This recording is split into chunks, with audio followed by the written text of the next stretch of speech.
प्यारे लोगों सजदे में जाके मंगो दुआए अल्लाह से हमें। पंच वक्त कदम वाजी बना दे, हमें कुरान पाक पढ़ने का पाबंद बना दे।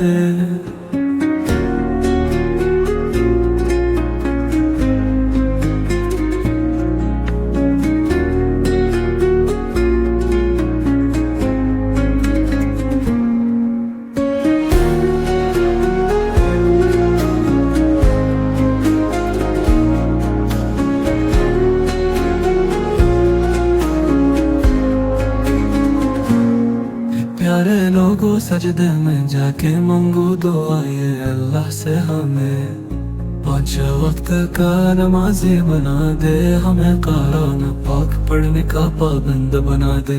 प्यारे लोगों सजदे में जाके मंगो दुआए अल्लाह से हमें।